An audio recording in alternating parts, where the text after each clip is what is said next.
Salut à tous, c'est Pierre, vous êtes bien sur Envergure, nouvel épisode de Qui est épisode numéro 2 de cette saison 2024-2025.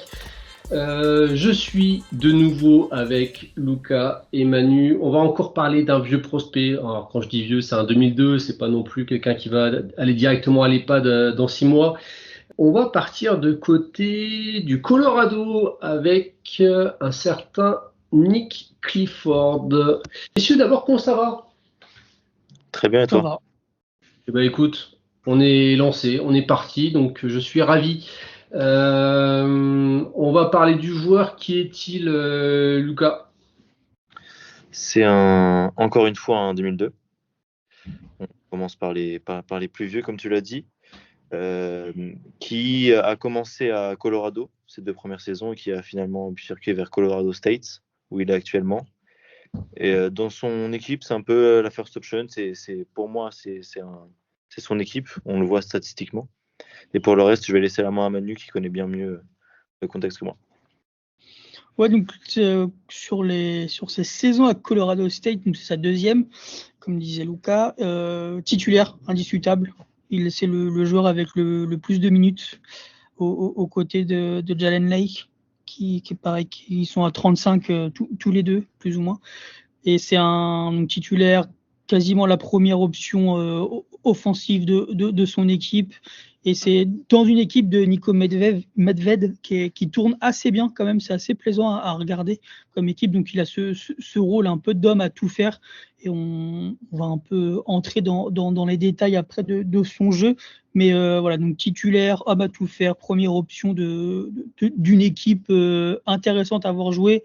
Après, niveau talent autour de lui, c'est assez moyen et limité. Du coup, ça l'oblige aussi à faire des choses des fois qui lui correspondent pas forcément et qui peuvent un peu le mettre en point négatif dans son jeu.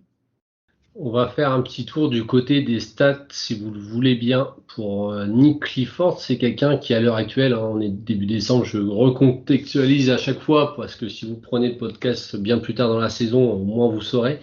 Il est à 19 points, 11 rebonds, 3,4 passes, à 57% au tir, avec 39% quasiment à 3 points, et par contre un assez vilain 65% au lancer franc. Pourquoi on regarde ce joueur?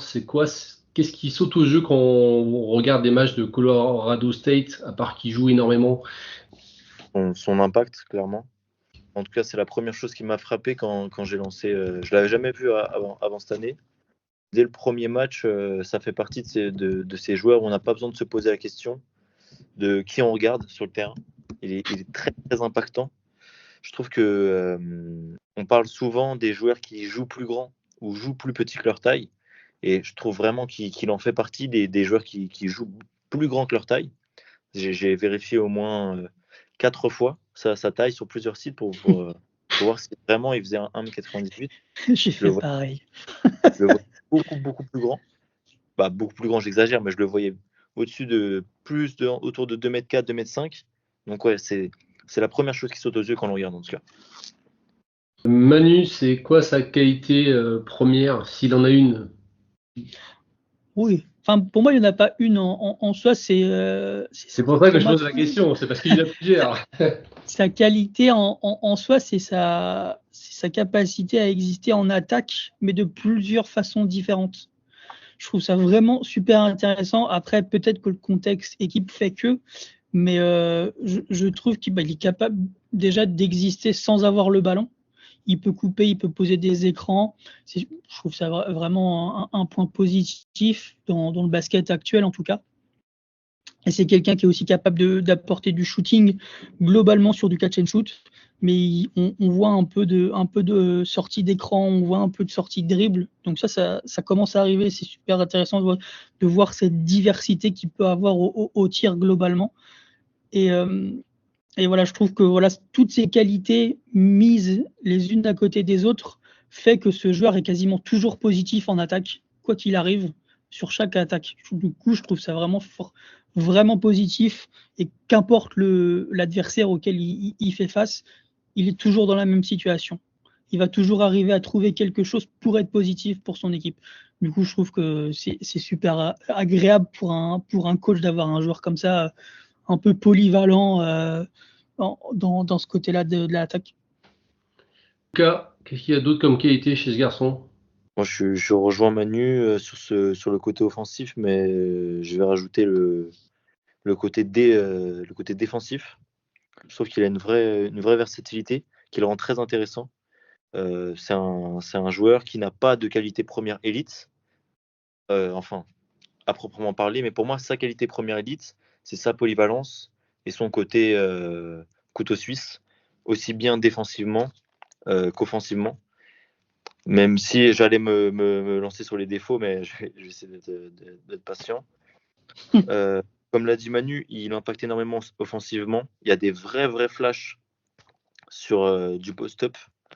Il joue beaucoup en post-up pour créer. Et je trouve ce qu'il a ajouté cette année, c'est la création pour les autres. Parce que j'ai regardé les matchs de l'année dernière aussi pour me faire une idée si jamais il y avait une progression ou si il était comme ça déjà l'année dernière. Parce que je trouve que statistiquement, il y a une vraie différence entre l'année dernière et cette année. Même si l'année dernière, elle avait des bonnes stats, mais cette année, c'est un peu plus impressionnant. Il y a des vrais flashs à la passe. Il met ses coéquipiers dans de bonnes positions, des bonnes situations de tir. Et il le fait à plusieurs reprises dans le match, donc on ne peut pas vraiment dire que c'est des flashs à ce niveau-là. Il est vraiment, je le trouve, consistant à la passe, même s'il y a quand même des déchets. Il a autant de passes décisives que de turnovers, même si la plupart de ces turnovers-là proviennent de ton dribble plutôt que ça passe. Donc ouais, s'il se stick to les passes en post-up, il peut vraiment être intéressant, même si parfois il est en difficulté sur les passes en mouvement, etc. C'est pas un meneur, quoi, mais vraiment, sur cet aspect-là du jeu, je le trouve intéressant. Justement, on va partir sur les défauts. Tu l'as notifié, Lucas. Il y a 3 passes et demie qui sont faites par match, mais il y a quasiment autant de turnover. Est-ce que c'est le principal ou vous en voyez d'autres, Manu? Moi, défaut, je pars sur encore son attaque, mais c'est sa vitesse balle en main où je le trouve qu'il est un peu trop lent pour avoir un réel impact dans ses drives, en fait. Et du coup, il y arrive parce que l'adversité auquel il fait face là pour l'instant en NCAA ces dernières années, c'est pas incroyable. Du coup, de par son physique, il arrive à capitaliser là-dessus et à attaquer et finir un peu au cercle. Mais globalement, je trouve que ce manque de vitesse, que ce soit balle en main et aussi le manque de vitesse sur son premier pas, c'est vraiment dommageable parce que à un moment donné, ça va bloquer face à des athlètes qui sont supérieurs à lui, que ce soit en taille, en vitesse, en largeur. Plus grand aussi, et je pense qu'en fait, il aura plus du tout ce rôle-là au niveau supérieur et du coup, il va falloir quasiment qu'il se réinvente pour exister. Il aura beaucoup moins la balle en main en NBA, ça c'est certain. Donc, il va falloir qu'il trouve quelque chose en plus. Et pour moi, ça passera un peu sur ce côté off-ball dans les coupes et tout ça. Parce que cette lenteur-là, moi, balle en main, me dérange vraiment dans sa progression. Lucas, est-ce que tu as vu quelque chose d'autre que la lenteur balle en main? Yes, je rejoins Manu sur le côté initiateur.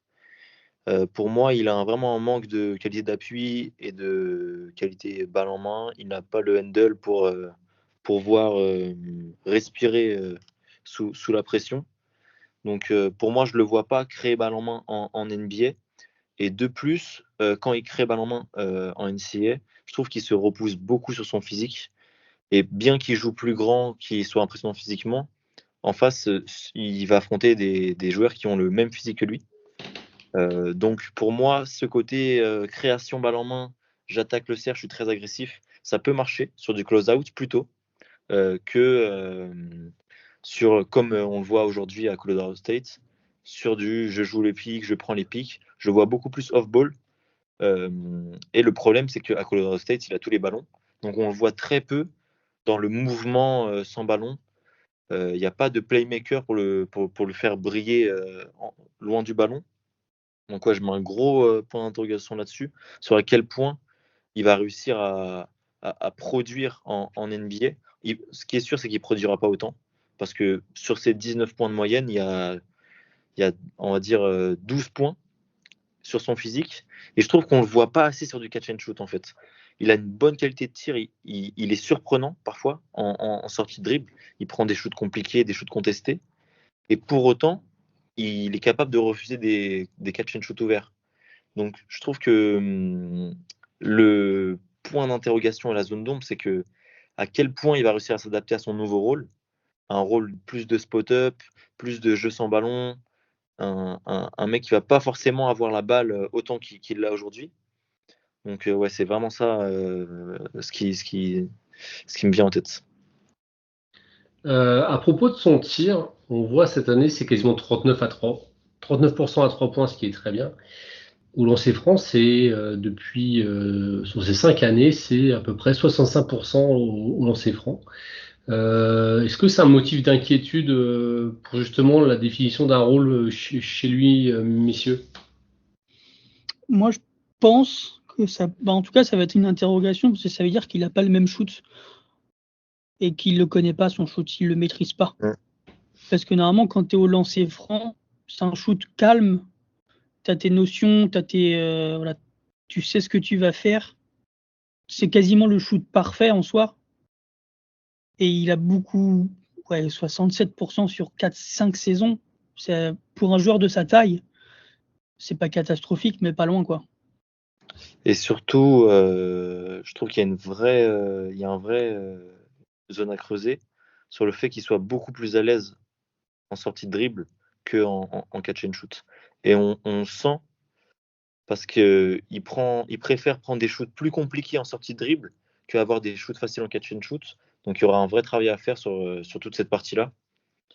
Donc ça peut être vraiment un point qui va déterminer la suite de sa carrière, clairement.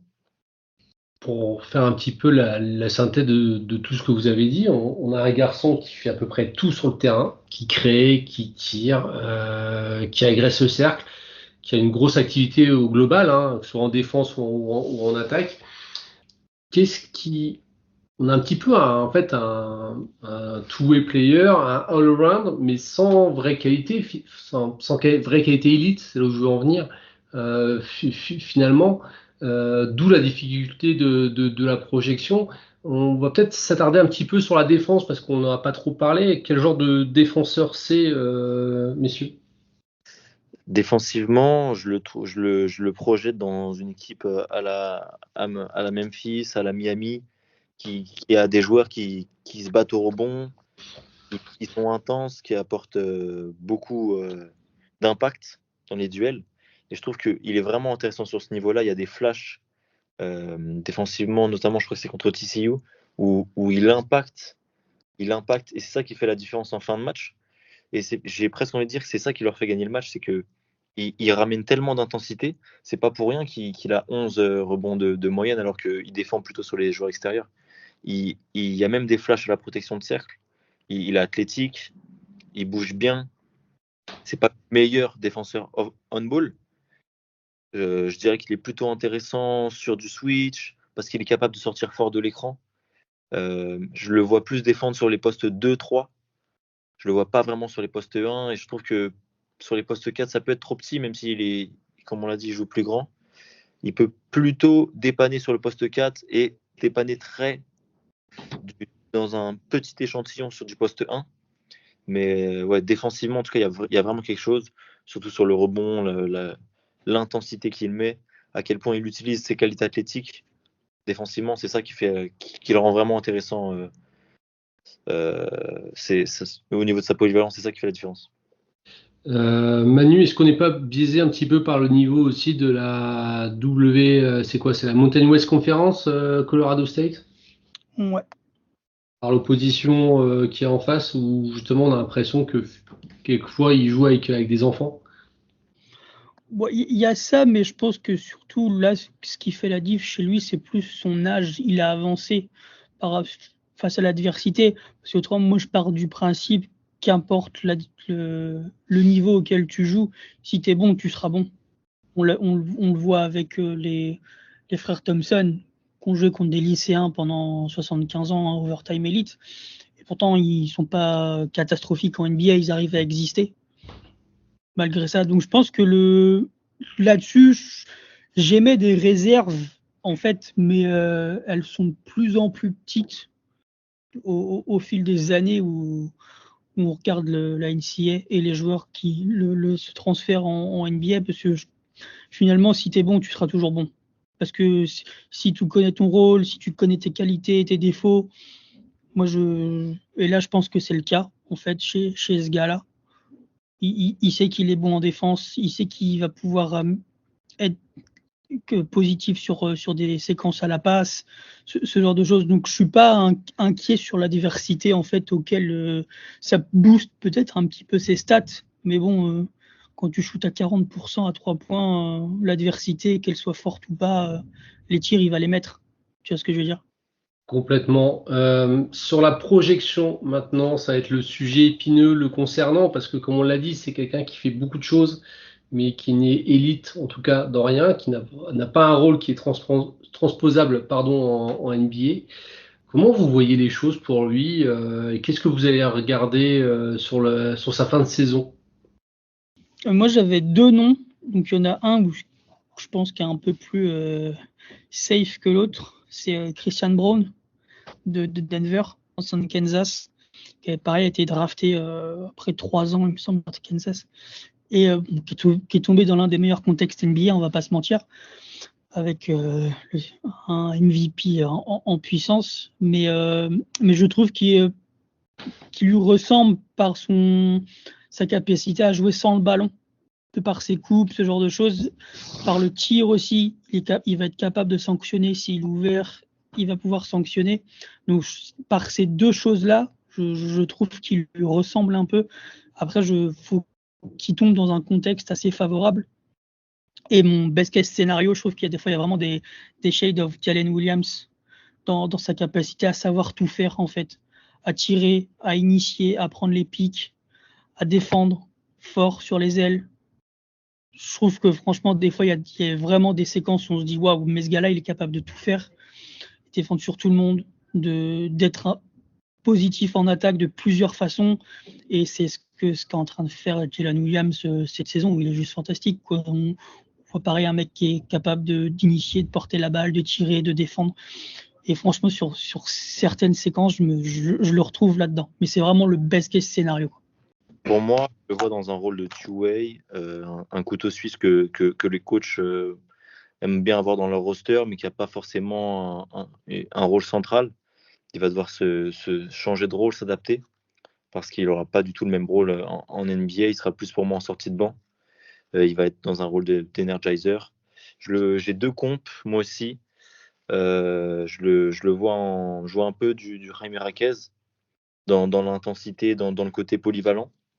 Mais je vois aussi du Kenyon Martin Jr. sur l'intensité défensive qu'il peut amener, sur l'impact qu'il peut avoir, physique plutôt. Et les deux joueurs de QGC font 2m1. C'est pas forcément sa taille, mais il y a 3 cm de différence qui rattrape par son gab. Donc moi, je le vois vraiment dans ces joueurs-là, dans un rôle de couteau suisse, d'un mec qui va sortir du banc, qui peut apporter beaucoup sur quelques minutes, qui va vraiment donner de l'intensité, donner du hustle, comme on dit. Et ouais, je vois plus dans un rôle comme ça. Messieurs, avant de finir sur Nick Clifford, ce qui est un petit peu intéressant aussi de regarder dans son parcours, c'est que c'est un garçon qui n'a jamais quitté son état. En fait, c'est quelqu'un qui est du Colorado et qui est resté au Colorado, qui a fait les deux grandes facs de Colorado. Donc voilà, à savoir après s'il va continuer après dans le Colorado, on ne sait pas encore évidemment. Est-ce qu'on a des choses à rajouter sur le cas Nick Clifford, messieurs? On va le suivre, on va continuer à le suivre. Là, en Moi, je plus, il pense, va y avoir les matchs de conférence qui vont arriver, donc le niveau va quand même s'élever. On va voir s'il arrive toujours à répondre et à faire ce qu'il sait faire. moi, je pense que c'est un potentiel Steals, on peut dire. C'est un peu tôt dans l'année pour dire ça, mais je mets les pieds dans la boue. Je pense qu'on peut très bien le voir à fin premier tour, début second. Même si je sais que là, actuellement, de ce que j'ai regardé avant l'émission, il est quand même assez loin. Donc moi je pense que c'est un joueur qui est intéressant, donc qu'on peut retrouver dans des positions intéressantes à la draft. Dans un texte qui lui va à merveille, je pense qu'il y a moyen que ce soit clairement un style en fait. On est d'accord, messieurs. Merci beaucoup pour ce nouvel épisode. Comme d'habitude, on se tient au courant. On est évidemment toujours sur Twitter. Le vendredi, vous retrouvez Hugues sur Twitch. On reste joignable évidemment aussi. Prenez soin de vous. Préparez bien les fêtes de Noël. Et on se dit à très vite. Salut, bye bye.